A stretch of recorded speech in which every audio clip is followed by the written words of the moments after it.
Hello students. ഇനി നമ്മൾ ചെയ്യാൻ പോകുന്ന പ്രോബ്ലത്തെ വെച്ച് കഴിഞ്ഞാൽ പിന്നെ പ്ലേറ്റിൻ്റെ തിക്നെസ്സും തന്നിട്ടുണ്ടാവില്ല ക്വസ്റ്റ്യനിൽ. അങ്ങനെയാണെങ്കിൽ പിന്നെ അതിൻ്റെ തിക്നെസ്സും കൂടി കാണേണ്ട ഒരു സ്റ്റെപ്പും കൂടി ആഡ് ചെയ്തിട്ടുള്ള ടൈപ്പ് പ്രോബ്ലംസ്. ബാക്കിയുള്ള സ്റ്റെപ്പും സെയിം ആണ്.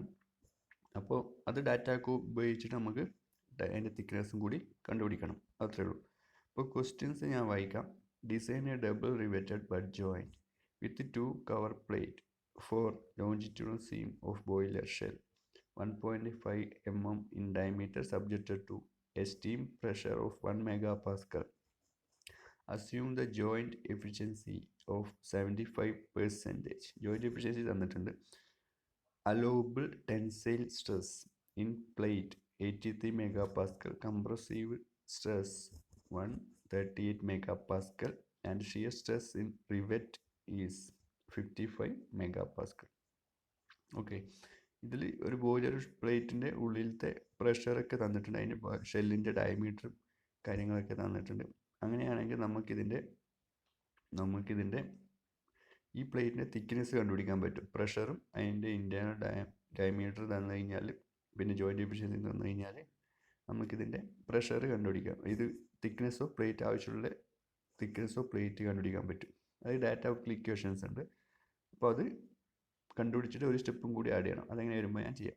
അപ്പോൾ ഇത് ഡിസൈൻ ചെയ്യേണ്ട double riveted butt joint with 2 cover plate. അപ്പോൾ ഇതെന്താണ്? ഒരു ഡബിൾ റിവേറ്റഡ് ബഡ് ജോയിൻ്റ് ആണ്, 2 കവർ പ്ലേറ്റിനാണ്. അപ്പോൾ തന്നെ നമുക്ക് അതിൻ്റെ ഫിഗർ വരയ്ക്കാൻ പറ്റും. Double riveted butt joint with 2 cover plate. ഇതിൻ്റെ ഫിഗർ ഇങ്ങനെയാണ്. കണ്ടോ? ഒരു പ്ലേറ്റിൽ തന്നെ 2 റിവേറ്റ് ഉണ്ടാവും. ബഡ് ജോയിൻ്റ് ആയതുകൊണ്ട് എൻഡ് പ്ലേറ്റ് കണ്ടെയ്യുന്ന എൻഡ് ടു എൻഡ് കണക്ഷൻ ആയിരിക്കും.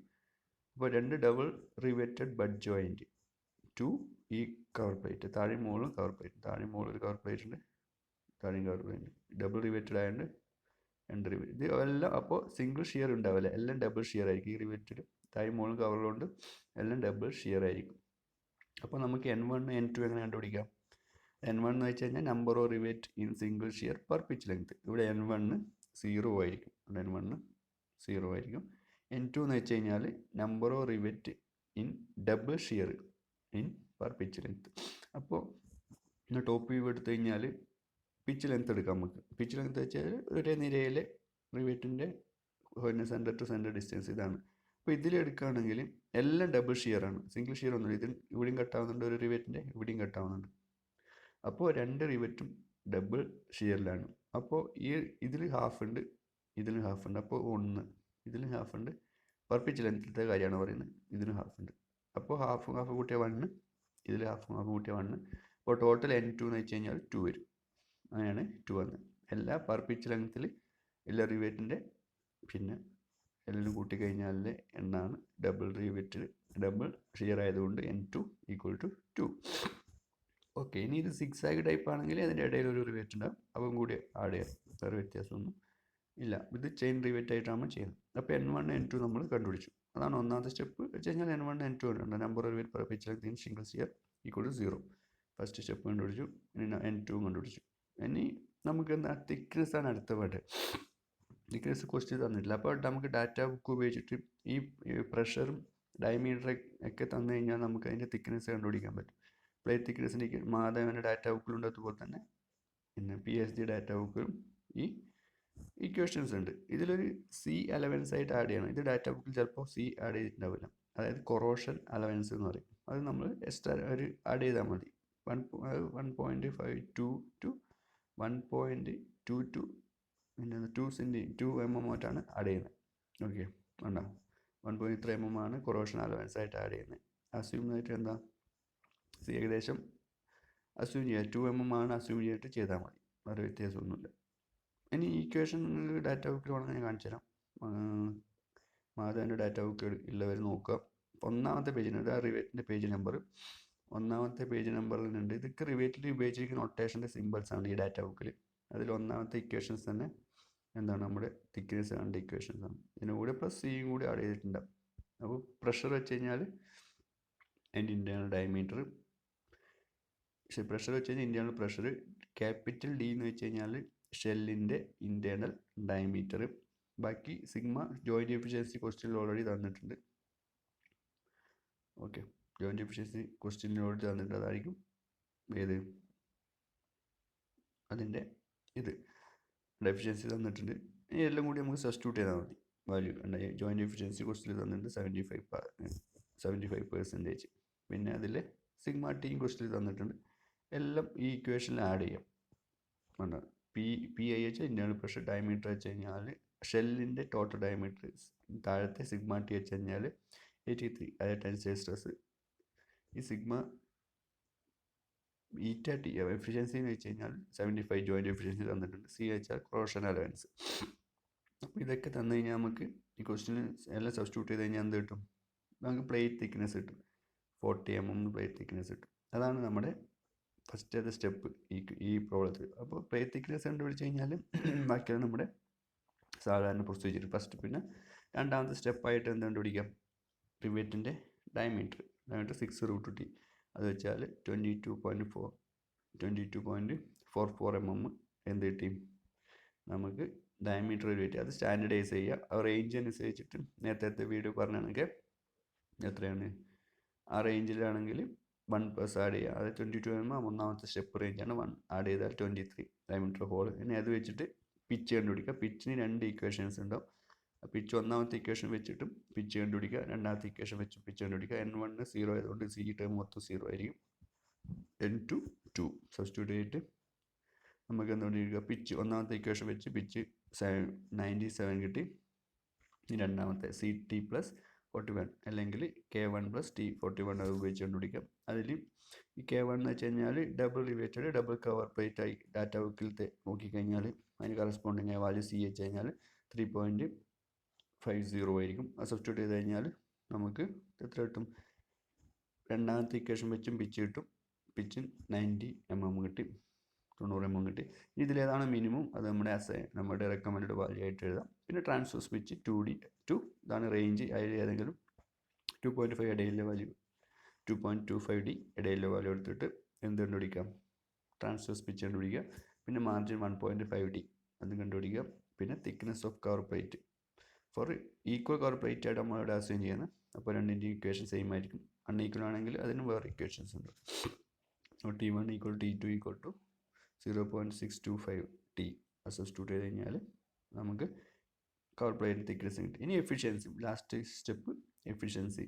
എഫിഷ്യൻസി വെച്ച് കഴിഞ്ഞാൽ നമുക്ക് ഒന്നാമത്തെ efficiency plate efficiency P - D/P 74.4% കിട്ടി. രണ്ടാമത്തെ റിവെറ്റിൽ ഷിയർ എഫിഷ്യൻസി എന്ന് പറയാം. അതിൽ N1 ഇതിൽ 0 കൊടുക്കുക. ബാക്കി എല്ലാ വാല്യൂ നമുക്ക് ക്വസ്റ്റ്യനിൽ തന്നിട്ടുണ്ട്. അത് സബ്സ്റ്റിറ്റ്യൂട്ട് ചെയ്യാം. ഇനി അത് നമുക്കത് 81.93% കിട്ടി. ലാസ്റ്റത്തെ ക്രഷിങ് എഫിഷ്യൻസി അതിൽ η1 0 കൊടുക്കുക. അതായത് സിംഗിൾ ഷിയറിലല്ലോ, പിന്നെ അതുകൊണ്ട് അത് കൊടുത്തു കഴിഞ്ഞാൽ 76.8%. ഇതിലേതാണ് ഏറ്റവും ചെറുത് അത് നമ്മുടെ ജോയിൻറ്റ് എഫിഷ്യൻസി ആയിട്ട് എഴുതാം. അങ്ങനെയാണ് ഈ പ്രോബ്ലം ചെയ്യുന്നത്. ഇനി അടുത്ത ടൈപ്പ് ഒരു പ്രോബ്ലം, അടുത്ത അതേ പ്രോബ്ലം തന്നെ സെയിം ടൈപ്പ്. അത് നിങ്ങൾ ചെയ്ത് നോക്കുക. ഇതിലും എല്ലാ വാല്യൂ തന്നിട്ടുണ്ട്. N1 N2 എന്താണ് പറയുന്നത്? Design double riveted butt joint with 2 cover plate 4 longitudinal seam. ക്വസ്റ്റ്യനൊക്കെ സെയിം ആണ്, എല്ലാം സെയിം ആണ്. ആദ്യം തന്നെ സ്റ്റെപ്പ് ഒന്നാമത്തെ ഉപയോഗിച്ചിട്ട് എന്തുപിടിക്കാം? ഇതിൻ്റെ എന്തുപിടിക്കണം? നമ്മൾ ഇതിൻ്റെ എന്തുപിടിക്കണം? അതായത് തിക്നെസ് കണ്ടുപിടിക്കണം. ബാക്കിയെല്ലാം ഇതിൽ പ്രഷറും കാര്യങ്ങളൊക്കെ തന്നിട്ടുണ്ട്. ക്വസ്റ്റ്യനിൽ ഡയമീറ്റർ തന്നിട്ടുണ്ട്, പ്രഷർ തന്നിട്ടുണ്ട്. യൂണിറ്റ് ശ്രദ്ധിക്കുക. Nm മെഗാ പാസ്കൽ യൂണിറ്റ് നോക്കണം. ഓക്കെ, ക്വസ്റ്റ്യൻ തന്ന യൂണിറ്റ് നമ്മൾ നോക്കിയിട്ടുണ്ട്. അതായത് ഇത് അതിനെത്ര 0.95 Nm². അത് ഈക്വലാണ് 1 മെഗാ പാസ്കലിന് ഈക്വലാണ്. അപ്പോൾ അത് സബ്സ്റ്റിറ്റ്യൂട്ട് ചെയ്യാം. അപ്പോൾ നമുക്ക് തിക്നെസ് കിട്ടും. തിക്നെസ് കിട്ടിക്കഴിഞ്ഞാൽ ബാക്കിയെല്ലാം നമ്മൾ ഡയമീറ്റർ കണ്ടുപിടിക്കുക, പിച്ച് കണ്ടുപിടിക്കുക, രണ്ട് ഇക്വേഷൻ വെച്ചിട്ട്. പിന്നെ കണ്ടുപിടിക്കാം മാർജിൻ കണ്ടുപിടിക്കാം, ട്രാൻസ്വേഴ്സ് പിച്ച് കണ്ടുപിടിക്കാം, പിന്നെ കവർ പ്ലേറ്റ് തിക്നെസ് കണ്ടുപിടിക്കുക, എഫിഷ്യൻസി കണ്ടുപിടിക്കുക. ഇപ്പോൾ ചെയ്ത അതേ പ്രോബ്ലമാണ്. ഇനി വേറെ അടുത്ത ടൈപ്പ് ഒരു പ്രോബ്ലം എന്ന് വെച്ച് കഴിഞ്ഞാൽ എന്താണ്? നമുക്ക് അൺഈക്വൽ കവർ പ്ലേറ്റിൻ്റെ ഒരു ടൈപ്പ് പ്രോബ്ലം. അതായത് ഇതിൽ വേറെ വ്യത്യസ്ത ഡാറ്റകളൊന്നും തന്നിട്ടില്ല. അപ്പോൾ നമുക്ക് സ്ട്രെസ്സിൻ്റെ വാല്യൊക്കെ അസ്യൂം ചെയ്യണം. അതായത് വേറെ എന്താണ് നമ്മൾ പിന്നെ ടിയറിങ് സ്ട്രെസ്സും അതുപോലെ തന്നെ ക്രഷിങ് സ്ട്രെസ്സും അതുപോലെ തന്നെ ഷിയർ സ്ട്രെസ്സും തന്നിട്ടില്ല ക്വസ്റ്റ്യനിൽ. just design a double riveted double cover butt joint with the unequal cover zigzag riveting connect to plate 20 mm thickness. അപ്പോൾ ഇതിൽ തിക്നെസ് വന്നിട്ടുണ്ട്, പക്ഷേ അൺഈക്വൽ കവർ പ്ലേറ്റ് ആകുമ്പോൾ താഴെ മുകളിലത്തെ കവർ പ്ലേറ്റ് വ്യത്യാസമുണ്ട്. അപ്പോൾ മുകളിലത്തെ ഇവിടെ N1 N2 ഉണ്ടാവും. അപ്പോൾ ശ്രദ്ധിക്കേണ്ട വെച്ച് കഴിഞ്ഞാൽ വേറെ വ്യത്യാസമൊന്നുമില്ല. ഇതൊക്കെ വലിയൊക്കെ അസ്യൂം ചെയ്യാം, നമ്മളെ ജസ്റ്റ് നിങ്ങൾ അസ്യൂം ചെയ്യാം. ഏത് സിഗ്മ 1 സിഗ്മ 2 സിഗ്മ ടിയും ടോയും അതുപോലെ തന്നെ സിഗ്മ സിയും. പിന്നെ ഇതിൽ N1 വരും N2 വരും. നമ്പർ ഓഫ് റിവെറ്റിൻ സിംഗിൾ ഷിയറും വരും, നമ്പർ ഓഫ് റിവെറ്റിൻ ഡബിൾ ഷിയറും വരും. കാരണം അൺഈക്വൽ കവർ പ്ലേറ്റിൻ്റെ കേസിൽ മാത്രമേ N1 N2 വരുള്ളൂ. അത് കാരണം മുകളിൽ ഈ റിവെറ്റ് ഇവിടെ ഡബിൾ ഷിയർ ഉണ്ട്, ഈ റിവെറ്റ് സിംഗിൾ ഷിയർ മാത്രമേ ഉള്ളൂ. അപ്പോൾ ഇവിടെ പെർ പിച്ച് ലെങ്ത് എടുക്കുകയാണെങ്കിൽ സിക്സാഗ് ടൈപ്പാണ് എടുക്കുകയാണെങ്കിൽ അതിൻ്റെ ടോപ്പ് വ്യൂ വരച്ച് കഴിഞ്ഞാൽ ഇങ്ങനെ വരും. അപ്പോൾ ഇതിൽ N1 1 വരും, N2 1 വരും. കാരണം പെർ പിച്ച് ലെങ്ത്തിലാണ് എടുക്കുന്നത്. അപ്പോൾ ഇതിൽ ഹാഫ് ഉണ്ട്. ഈ റിവെറ്റ് സിംഗിൾ ഷിയറാണ്. അപ്പോൾ ഹാഫ് എവിടെയുണ്ട്, ഇവിടെ ഹാഫ് ഉണ്ട്. അപ്പോൾ രണ്ട് കൂട്ടിയാൽ 1 N1 ഈക്വൽ ടു 1 വരും. അതിൻ്റെ ഇടയിൽ ഒരു റിവെറ്റ് കംപ്ലീറ്റ് ആയിട്ടുണ്ട്, അത് N2, അത് ഡബിൾ ഷിയറാണ് ഈ റിവെറ്റ്. അതിൻ്റെ ടോപ്പ് വ്യൂ നേരെ താഴോട്ട് വെച്ചാൽ അത് സിക്സാഗ് ഇടയിലാണ്, രണ്ട് പിച്ചിൻ്റെ ഇടയിലാണ് വരുന്നത്. അത് ഏത് പിച്ച് ലെങ്ത് എടുത്തു കഴിഞ്ഞാൽ അങ്ങനെ തന്നെ ആയിരിക്കും. നിങ്ങൾ നോക്കിയാൽ മതി, N1 N2 1 തന്നെ ആയിരിക്കും വരും. ഓക്കെ, അപ്പോൾ വേറെ വ്യത്യാസമൊന്നുമില്ല. പിന്നെ ഇതെല്ലാം സബ്സ്റ്റിറ്റ്യൂട്ട് ചെയ്താൽ നമുക്ക് ഇക്വേഷൻ നമ്മളെ വാല്യൂ കിട്ടും. ഒന്നാമത് തിക്നെസ് തന്നുകൊണ്ട് ഫസ്റ്റ് ഡയമീറ്റർ കണ്ടുപിടിക്കാം. ഓക്കെ, അപ്പോൾ ഡയമീറ്റർ കണ്ടുപിടിച്ച് കഴിഞ്ഞാൽ പിന്നെ പിച്ച് കണ്ടുപിടിക്കാം. ഡയമീറ്റർ 1.30 ആയതുകൊണ്ട് 1.5 ആഡ് ചെയ്തിട്ടാകുമ്പോൾ ഡയമീറ്റർ ഹോളും കിട്ടി. പിന്നെ രണ്ട് ഇക്വേഷൻ, ഇത് N1 N2 സബ്സ്റ്റിറ്റ്യൂട്ട് ചെയ്യാം. N1 1 ആണ്, N2 ഈക്വൽ ടു 1 ആണ്. രണ്ട് സബ്സ്റ്റിറ്റ്യൂട്ട് ചെയ്യാം. അപ്പോൾ നമുക്ക് ഒന്നാമത്തെ ഇക്വേഷൻ വെച്ച് പിച്ച് കിട്ടും, രണ്ടാമത്തെ ഇക്വേഷൻ വെച്ചിട്ടും പിച്ച് കിട്ടും.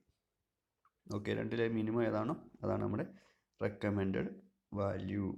ഓക്കെ, പിന്നെ സി കിട്ടണം വേണ്ടിയിട്ട് എല്ലാ ക്വസ്റ്റിനത്തെ പോലെ തന്നെ ആ കോളം റെഫർ ചെയ്യാം. 1.7 double riveted for double cover പ്ലേറ്റിൻ്റെ ബഡ് ജോയിൻറ്റിൻ്റെ സീൻ്റെ വാല്യൂ. രണ്ട് പിച്ചും കിട്ടും 71. ഏതാണോ മിനിമം അത് നമ്മൾ 89 മിനിമം രണ്ടിലും, അതാണ് നമ്മുടെ റെക്കമെൻഡഡ് പിച്ച്. ഇനി അടുത്ത ട്രാൻസ്വേഴ്സ് പിച്ചാണ്, മാർജിൻ കാണാം, തിക്നെസ് ഓഫ് കവർ പ്ലേറ്റ് കാണാം. പിന്നെ ഇവിടെ കവർ പ്ലേറ്റ് സെപ്പറേറ്റ് ആയിട്ട് കാണണം, കാരണം രണ്ടും വേറെ വേറെ കവർ പ്ലേറ്റ് ആണ്. അപ്പോൾ T1ൻ്റെ ഇക്വേഷനും T2ൻ്റെ ഇക്വേഷനും വേറെ വേറെയാണ് അൺഈക്വൽ വരുമ്പോൾ. അതും ഡാറ്റ ബുക്കിലത്തെ പേജ് നമ്പർ ഞാൻ മുമ്പേ കാണിച്ചായിരുന്നു. ഡാറ്റ ബുക്ക് പേജ് നമ്പർ നോക്കി, എത്രാമത്തെ പേജ് നമ്പർ നോക്കിയാൽ പേജ് നമ്പർ 80 നോക്കിക്കഴിഞ്ഞാൽ നമുക്ക് കാണാൻ പറ്റും രണ്ട് ഇക്വേഷൻ. അപ്പോൾ രണ്ട് ഇക്വേഷൻ വെച്ചിട്ടും T1 T2 കണ്ടുപിടിക്കുക. ഇനി അടുത്ത എഫിഷ്യൻസി മുമ്പത്തെ അതേപോലെ തന്നെ P minus D divide by P വെച്ചിട്ട് ഒന്നാമത്തെ എഫിഷ്യൻസി, അതായത് പ്ലേറ്റ് എഫിഷ്യൻസി, രണ്ടാമത്തെ ഷിയർ എഫിഷ്യൻസി, മൂന്നാമത്തെ ക്രഷിങ് എഫിഷ്യൻസി. ഇതിലേതാണോ മിനിമം അതാണ് നമ്മുടെ ജോയിൻ്റ് എഫിഷ്യൻസി. ഓക്കെ, ഇനി ഇതാണ് നമ്മുടെ ജോയിൻ്റ് എഫിഷ്യൻസി. ഇതിൽ മിനിമം ആയിട്ട് ജോയിൻ്റ് എഫിഷ്യൻസി കിട്ടി. ഇനി അടുത്തൊരു ടൈപ്പ് പ്രോബ്ലം, ഇത് കാലിക്കറ്റ് യൂണിവേഴ്സിറ്റി മുമ്പ് ചോദിച്ച ഒരു ടൈപ്പാണ്. നേരത്തെ അതേപോലെ തന്നെ തിക്നെസ് തന്നിട്ടില്ല, അതിന് പകരം എന്ത് തന്നിട്ടുണ്ട്, പ്രഷറും ഡയമീറ്ററോ ഷെല്ലൊക്കെ തന്നിട്ടുണ്ട്. ഫസ്റ്റ് ഞാൻ വായിക്കാം. Design and prepare working drawing of A triple riveted butt joint suitable for longitudinal seam and double riveted lap joint for the circumferential Lancashire boiler of 2.5 mm diameter. Maximum working pressure is 100 Newton per centimeter square. Yield stress 90 Newton per meter square. Plate tension 70 Newton per centimeter square. In riveting shear 120 Newton per mm square for riveted per plate work. In crushing indicated you will be make the joint seam tight after riveting. Okay, അപ്പോൾ ഇതൊരു standard, അതായത് Lancashire ബോയിലറിൻ്റെ ആണ് കണ്ടുപിടിക്കേണ്ടത്. അപ്പോൾ അതിനൊരു standard design standard structure ഉണ്ട് ആ type ബോയിലറിന്. അപ്പോൾ അതിൻ്റെയാണ് ഇവിടെ വരച്ചിരിക്കുന്നത്. ഓക്കെ, അതായത് ഇത് സ്റ്റാൻഡേർഡ് ടൈപ്പ് ഓഫ് ജോയിൻ്റ് ആണ്. അപ്പോൾ ഈ ടൈപ്പ് പ്രോബ്ലം നമുക്ക് അടുത്ത ക്ലാസ്സിൽ പറയാം. അതിന് മുമ്പ് നമുക്ക് എന്താണ് സർക്കംഫറൻഷ്യൽ ജോയിൻ്റ് ഉണ്ടെന്നാണ്, ലോഞ്ചിറ്റ്യൂണൽ ജോയിൻ്റ് എന്താണ് പറഞ്ഞിട്ടില്ല. അപ്പോൾ അത് പറഞ്ഞ് അതിൻ്റെ ക്ലാസ് കഴിഞ്ഞ ശേഷം ഈ ടൈപ്പ് ജോയിൻറ്റിൻ്റെ ഡിസൈൻ പഠിക്കാം. ഓക്കെ, അപ്പോൾ ഇതുവരെ ചെയ്ത പ്രോബ്ലംസ് എല്ലാം നിങ്ങൾ ഡിസൈനിൻ്റെ നോട്ട് ബുക്കിൽ ചെയ്തിട്ട് സബ്മിറ്റ് ചെയ്യേണ്ടി വരും. ചിലപ്പോൾ അതായിരിക്കും എൻ്റെ ഒരു അസൈൻമെൻറ്റ്. അതായത് അല്ലെങ്കിൽ വെറുതെ ഇങ്ങനെ ഈ ക്ലാസ് കേട്ടുകൊണ്ടിരുന്നത് കാര്യമില്ല. നിങ്ങൾ തന്നെ ഓരോ സ്റ്റെപ്പ് നോക്കി ചെയ്ത് പ്രാക്ടീസ് ചെയ്താൽ മാത്രമേ നിങ്ങൾക്കത് മനസ്സിലാവുള്ളൂ. ഓക്കെ, അപ്പോൾ എല്ലാവരും ഇതുവരെ ചെയ്ത പ്രോബ്ലമൊക്കെ പ്രാക്ടീസ് ചെയ്യാം. ഓക്കെ, ഈ ഇതുവരെയുള്ള ക്ലാസ് ഞാൻ അപ്ലോഡ് ലിങ്ക് ഗൂഗിൾ ക്ലാസ് റൂമിൽ അപ്ലോഡ് ചെയ്യും.